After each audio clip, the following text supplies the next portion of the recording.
She tried a master key on my door at night, like she owned the place. My son opened it before I could, uniform crisp under the porch light, badge catching the beam, and the look on her face. Yeah, that happened. She stumbled back like a ghost had slapped her, and in that 2-second freeze frame, I realized we weren't dealing with petty HOA drama. We were standing in the doorway of something. Organized, expensive, and mean. Let me back up a sec. I'm Wesley Armstrong, retired IT director. 40 years of watching patterns most folks miss. I moved to Maplewood Estates for the quiet. The dumb arguments about mailbox beige, the Saturday sprinklers you can set your life by. My daughter Jane's an Army officer deployed overseas, so I've got her boy Tyler living with me, 13. Smart, a little too observant for his own good. My son Jake swings by a lot. Keeps it low-key, civilian clothes off duty because, you know, department policy.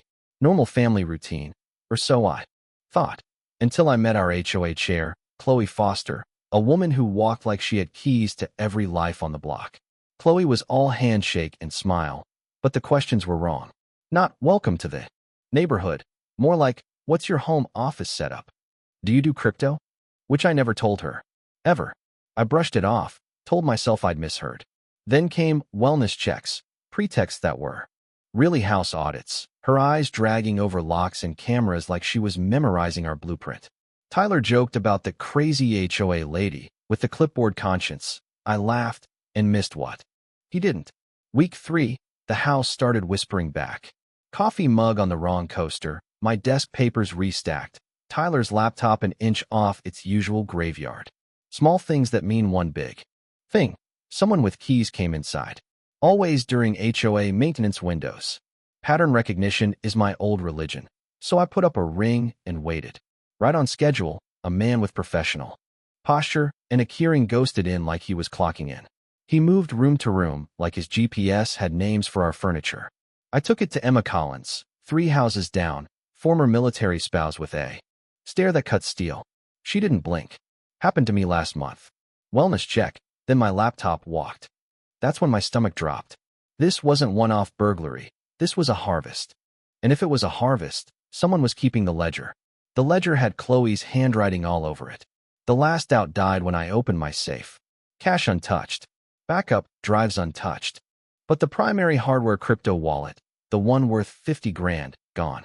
If you don't know what to steal, you grab the shiny stuff. If you do, you take the access. 3 people knew that device existed. Me, Jake, and somehow Chloe. I went full corporate. Pulled footage, mapped timestamps against HOA schedules, color-coded windows of access. 4 houses hit in 8 weeks, all inside the maintenance slots Chloe advertised. Emma leveled up our little neighborhood op with her military-grade cameras, multiple angles, motion tracking. Same crew, same gate, same quiet swagger of people who've done this more times than they can count. Tyler, God bless his brain, stitched together social posts, delivery times, and HOA emails until we could see the pattern like a neon sign. Then the collateral clues started screaming. Late-night calls in Chloe's driveway. Her sedan popping up at Rivers Casino on bad nights. The hands of a woman whose debt had teeth. A neighbor who works at the casino confirmed the sightings. If you've ever seen addiction drive a minivan, you know that look, bargaining with a hungry god and losing every hand. Next came the safe.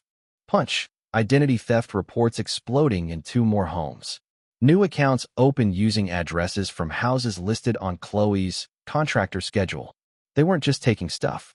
They were taking people. Jake couldn't make it official at first, but off the record he told me what I already feared. This matched an MO in 3 suburbs within a 50-mile radius. Same master key entry. Same quick in/quick out precision. Same follow-on identity fraud. Organized crime, not bored punks. Big Eddie Castellano. That name floated around like a weather report. A low-pressure system moving. Haunting her curb. One afternoon a guy built like a walk-in freezer paid her a visit. 10% weekly, Chloe. You signed. Tank handles collections. The words were a lullaby of terror. No shouting, just policy. Then the text arrived after Tyler missed his normal check-in. Grandfather should mind his business. Some families need to learn when to stop asking questions. My blood iced over. Jake flipped the switch from off-duty son to on-duty cop in one sentence. This is a kidnapping threat. Patrol cars spread like a net. Detectives hit the school. And Emma marshaled the neighbors like a field sergeant. At 7:15 p.m., my phone lit. Tyler, whispering, but steady, I'm at the Maple Street Library. I heard them talking about Eddie and collections, and failed. I'm pulling Chloe's refinance documents from the public terminals. Grandpa, you need to see this. That kid. He'd slipped them, used the back exit, moved floors, hid when he had to. The printouts showed a woman drowning, 3 refinances in a year, cash advances stacked like dominoes, a debt that had metastasized from $5,000 to 13 plus fees, plus the kind of threats that come with men named Tank. Saturday night, Chloe pounded our door like the wolf at the brick house. You're causing problems for everyone, she hissed, which is what collaborators call accountability. I was about to open it when the footsteps came up behind me, the cadence I've known since he was 5 and stomping in rain boots. Jake stepped forward in full uniform, badge bright. Radio crackling, patience thin. When Chloe saw him, something knotted inside her snapped loose. Color gone, knees gone, voice gone. She stumbled off the step like the porch had tilted. Mrs. Foster. Jake said, professional calm that tells the room there are new rules now. We can talk. Neighbors bloomed out of doorways like prairie dogs. Phones up, eyes wide. Emma crossed her arms and just watched, the righteous kind of silence. While Chloe babbled about community misunderstandings, Jake ran her through the mobile terminal and dropped the twist that detonated the street. 5 identities across 3 states. Christine from Nevada, Maria from Arizona, and 3 more lives running from debts she could never outrun. The HOA chair's real job was staying a step ahead of consequences. From there, it was no longer a neighborhood problem. Federal calls were made. Warrants were prepped. Sunday, the crew came like a weather pattern we'd predicted by hour. 11:30 p.m. Soft click at the rear lock. That almost nothing hush of a pro door open. 3 specialists. Signal jammers. Extraction tools built to lift crypto like it was cash in a drawer. Tyler whispered over the hard line. They're here. Jamming cells. Tank heading to your office. 2 to the basement and garage. They moved with that spooky confidence of people who've memorized your house. And of course they had. Chloe had given them floor plans and routines. When Tyler sleeps. When I walk the dog. When Jake stops by. Tank found the camera bank in the spare room and clocked the fact that my grandson wasn't asleep. He tried the gentle wolf voice. Sir, nobody needs to get hurt. Let us work and we'll be gone. Here's the thing about professionals. They prefer order. Throw a little chaos in, the scenes show. Not another step. I told him, heart going like a war drum, but voice steady. Why my family? Why threaten a 13-year-old? For the first time, the mask slipped. Because we answer to people who don't accept failure, he said. Your crypto clears a debt. The humanity under the menace caught me off guard. Fear, not bravado. Somewhere outside, radios tightened. Jake murmured for patience. Let them complete the acts we needed on tape, the chain of evidence that holds up when defense attorneys sharpen their knives. Then it was over. And it wasn't. Flashlights. Commands. Handcuffs like punctuation. Emma's telephoto caught the whole ballet from across the street. Chloe cracked in the back of a cruiser, sobbing apologies. Blaming choices that started with just a little and ended with an empire of hurt.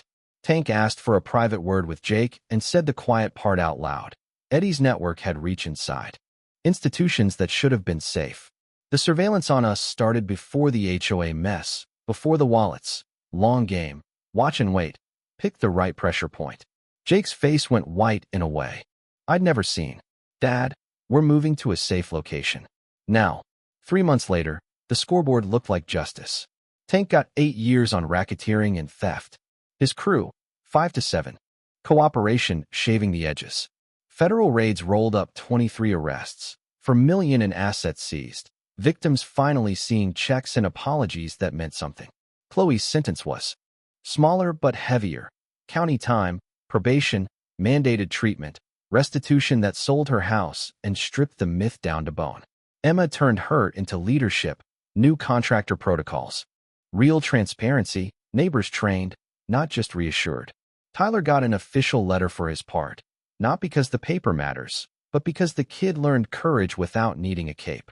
I never wanted a second act after retirement, but apparently it wanted me. The HOA made me chair, not for lawn rules, but for the boring, important stuff. Oversight, audits, the thousand small choices that keep wolves from learning our lock schedules. I consult now, show other communities where the cracks are and how to seal them before somebody else's Chloe slides through. And then, because no good ending lets you sleep too long, I got an encrypted email. Photos of Tyler doing homework. Jake at my kitchen table. Me, sleeping. Angles you can only get from inside a house. The message was short. Chloe was just the beginning. We know where Jane is. You know what I mean? The kind of sentence that erases the distance between victory and vigilance in one breath. So I'm telling you this not as a cautionary tale with a bow, but as a ledger with open lines. We pushed back. We won in court. We rebuilt. But somewhere, somebody has a key, or thinks they do, and we live with lights that stay on a little later and doors that double lock even in daylight. Would I do it again? Every time. Because love makes stubborn people braver than they have any right to be. And because neighborhoods are only as safe as the loudest no we say to the quiet wrong. If you were standing on my porch that night, watching a woman with 5 names realize a badge ends the pretending, what would you have said? Do you think Chloe was a villain, a victim, or both? Where do you draw the line between accountability and mercy when addiction meets organized crime? Drop your take below. Tell me what justice looks like in your town, what your HOA gets right or gets scary wrong, and whether you've ever felt eyes on your windows that weren't yours. Let's talk about right and wrong, about community, about how we keep each other safe when the keys don't all come back.